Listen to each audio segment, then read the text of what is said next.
Hello YouTube, this is the Dbtgamer show, episode 156. Today I'm reviewing Spyro 3, Year of the Dragon. If you haven't watched part 1 yet, go back and watch it. This is part 2.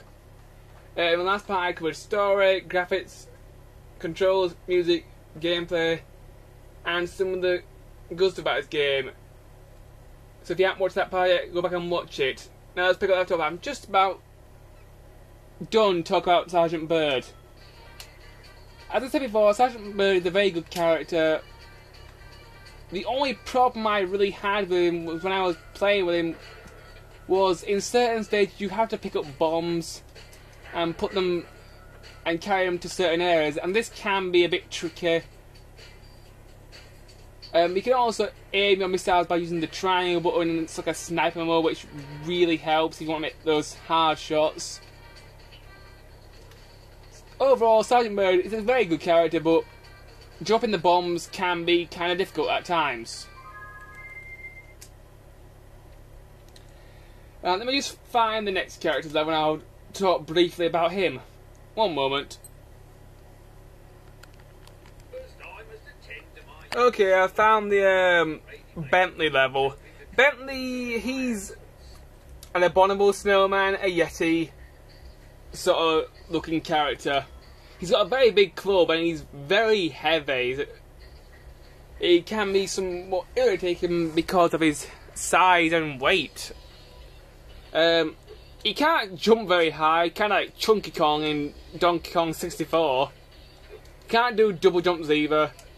He has a circle where you can beat the living crap out of things with your crystal club. For square, you can spin the club to deflect bullets and stuff like that, which is quite useful. L&R rotates camera again. Controls it moves you around. You move rather slowly, so you will need to get in to your enemies fast and kill them as quick as possible, because if they start taking pot shots at you, it can be really annoying. Bentley's a pretty good character. I like him quite a bit, but he moves a bit too slow for my liking, and he's a bit too heavy. But he's alright. Next character. Okay, I'm back now, YouTube. I've just found an Agent 9 though to show you. Agent 9 is a very good character. He's also very funny. He's a monkey. Press X, you can jump. Back 2 triggers, rotate camera just like usual.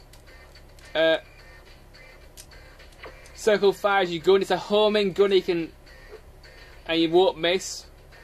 Very good weapon. Press square. Sometimes you can, if you can manage to pick them up, you can throw bombs. You can't double jump, unfortunately, which can be rather annoying. Considering he's a monkey, he should be quite acrobatic, but he isn't. You've also got a sniper lens, but I can't quite remember how to do it. I think it's the triangle, but I'm not sure. If you hold down the triggers, you can also do it's like a strafing, which can help in some situations. Agent 9 has different levels besides these third-person shooter levels. He also has these first-person shooter levels where you're basically looking through Agent 9's eyes, and you're shooting a first-person perspective, so a third-person perspective. He isn't really used that much in the game, but he's a good character and he is pretty funny. My only complaint is he can't double jump. There's one more character I need to talk about now. Talk about some more stuff. Okay, the final character you get to play as YouTube is Sparks. Sparks is definitely one of my favourite characters in the game to play as. A lot of people I've heard don't like his stages that much, but I like him quite a bit. Basically, they're over the head to the shooting sort of stage. You press the circle button to shoot. If you hold down left trigger, you can strafe, which can be extremely useful. It can also dash in square, which doesn't seem to help that much, but it can be useful in certain occasions. The stages are very basic. You just go for the stage and shoot as many enemies as possible. And if you see a butterfly, you can collect sometimes more health. or some sort of special power-up. Example, this butterfly here. If I can get the little thing. Come here, you little bastard. If you hold down the X button, you can do a special power. This one's obviously spreading. It's very powerful. I tend to save my power-ups for the bosses, because the bosses in these sort of levels are very difficult and rather annoying. But in conclusion, I really liked playing as Sparks. I found the levels rather enjoyable. And that's basically what I think of all the characters in this game. Most of them I like them. I think they're very fun to play as. I have to say my favourite is still Spyro, but he's basically the main character of the game and he gets most of the levels. In certain levels, when you play as Spyro, you may have to switch from character to character. Like in one level, I remember I was playing as Spyro and there was an egg which I couldn't find, so I had to go to a portal, switch to Sheila, and do a little level with her. Then I could get the egg. So throughout the levels, you may have to switch characters to unlock gems and eggs, which is quite good. There are 4 different hub worlds in the game, I think. There's Sunrise World, Midway Gardens, and the Evening Lake. These are the 3 main hub worlds. Midnight Mountain is basically a secret world where you can basically finish off the game. There's also a world, it's like a bonus world, where there's just a shitload of gems, and there's also a secret boss.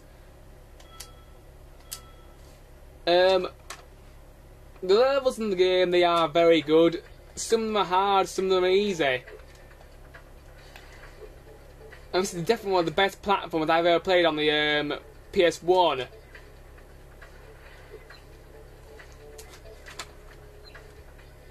The boss in this game are also very good. Let me just see if I can find one. Okay, YouTube. I've managed to find one of the very first bosses of the game. It's this big frog. Some of the bosses are easy, some of them are hard.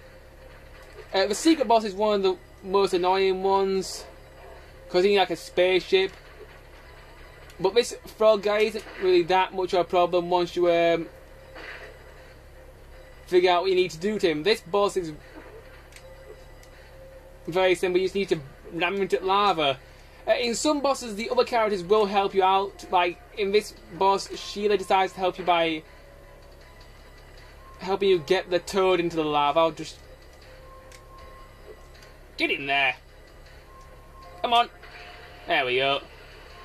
And there goes Sheila, stamps him down and helps you out a little bit. That's basically what the bosses are like.